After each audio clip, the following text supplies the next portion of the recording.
I didn't really plan out in the beginning having a bunch of props. And I mentioned in another video about a chain that the owner had on the gate outside the hotel, where our protagonist breaks into the hotel, and he wouldn't let me cut through one of the chains that he had there on property. He didn't, I don't know why, but he just didn't want, even though I told him I'd replace it. And which is a good lesson, that if you're shooting a film, do not destroy someone else's property if you're not going to ask them for permission. And if they say no, then honor their request, even if it may throw a wrench in what you're doing. Just figure it out. Just work around it. And so basically, a couple of the things that I used, one in particular was,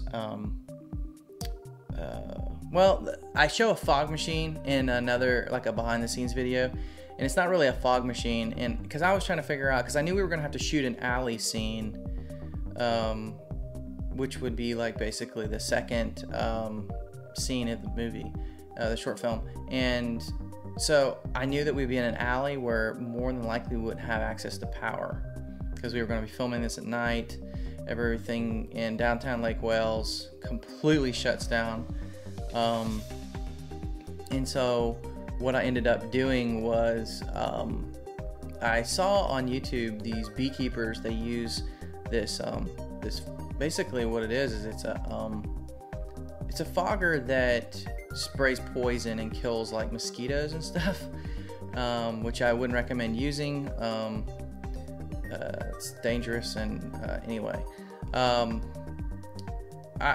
but they sell the product nonetheless, and they use that product to actually, instead of putting poison in the little reservoir, it's actually powered by propane. So there's a little propane tank on the back that you light the flame in the front, and it heats up these coils, and the oil, which is supposed to be the pesticides, it comes up through, you pull a trigger, and it pumps it through, and it immediately turns into a mist. So it goes from a liquid to a vapor, going through those coils. And I saw them using mineral oil, and dude, you should have seen the smoke was thick, and it hung in the air for a long time. I was like, dude, we could use that. And they actually they were spraying for mites, so they would, just before winter kicked in and the hive was, all the bees basically were, shut up in the hive for the winter. If you don't spray this stuff in there, mites could get in there and spread throughout the entire colony, and your colony collapses and you just lose everybody. So what they'll do is they'll spray this mineral oil, just the fog, and it's breathable, and you can buy mineral oil in the health area. Believe it or not, it's for constipation for children, if your child is constipated. Anyway, it's like $2 a bottle. So you can buy this stuff that's super cheap. You can you can have smoke outdoors, anywhere you want, and don't need power for it. It's an amazing tool. I do have to say a word of caution. If you don't let the oil heat all the way through, and you try to squirt it out, it could potentially turn itself into a blowtorch. It happened to me. This big flame that was probably like 12 inches long was shooting out in the front, and I turned the gas off. There's like a little knob, and turn up the gas and turn it off, and the flame went out. But it was definitely a scary moment because we were inside the hotel when that happened. Unfortunately, I didn't get any video of it. But so just make sure that it's super hot before you try to start pumping out the fog. But you can pick up those things. I bought mine on jet.com for like, I think it was like $30 or something.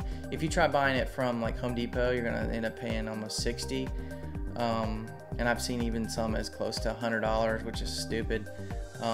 Anyway, and so that it's kind of a prop, because we used it to put haze in the air in the hotel, so that you could see the beam on the flashlight as he's walking around. And we also used it in the alley to simulate steam coming out of a pipe which is the classic, you know, you go into an alley on a movie, there's always got to be a pipe that's steaming, and it just adds a lot of visual interest, is all.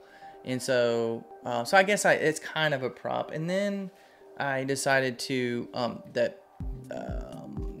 I needed some fake money and, for the movie, and I bought this online, and it didn't look this cool when I bought it. It looked, the greens, you can kind of see the green is a little weird on the back here, and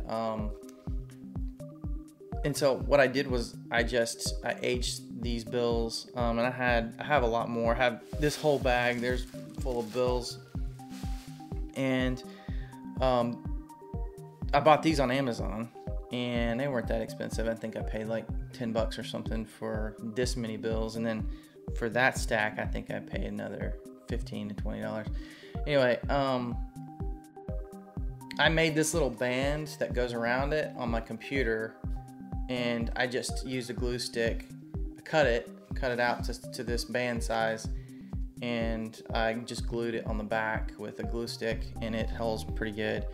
And I used just a mixture of tea and coffee and water and cookie sheet. Well, the pans that have the sides on it, and then you just fill that with a layer of water, and you soak these for 20 minutes. And I was able to get about 9 of these bills on the cookie sheet at any given time.